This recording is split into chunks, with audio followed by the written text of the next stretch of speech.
Des tutos pour démonter un taille-crayon, des choses comme ça, pour se scarifier, des tutos pour se suicider, combien de médicaments prendre.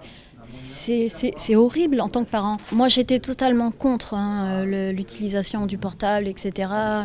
Je faisais beaucoup d'activités manuelles, je faisais beaucoup de sorties avec mes enfants pour justement qu'ils ne soient pas constamment devant les écrans parce que je trouvais que ce n'était pas une bonne chose.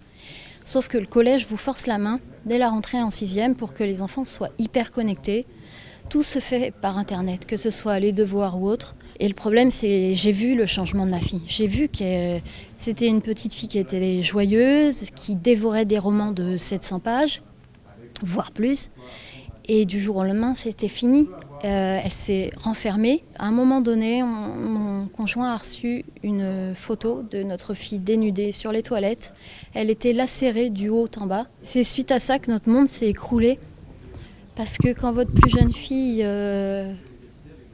vous découvrez que non seulement elle est scarifiée du haut en bas, mais qu'en plus elle n'est pas venue vous parler alors qu'au départ vous aviez une relation très forte, et que vous vous rendez compte que c'est l'algorithme qui a détruit votre fille, qui l'a plongée dans l'horreur.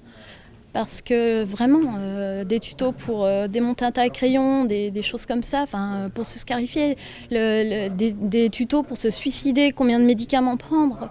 C'est horrible en tant que parent. On avait pourtant payé un logiciel de contrôle parental très cher, mais ça ne sert à rien. Les gamins se refilent entre eux des logiciels pour contourner tout ça. Ils sont malins. Nous, on n'est pas nés avec ça. Eux, oui.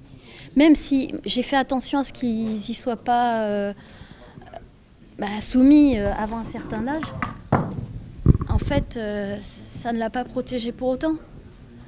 Et en tant que maman, j'ai eu l'impression que c'était ma faute, que j'avais mal fait quelque chose.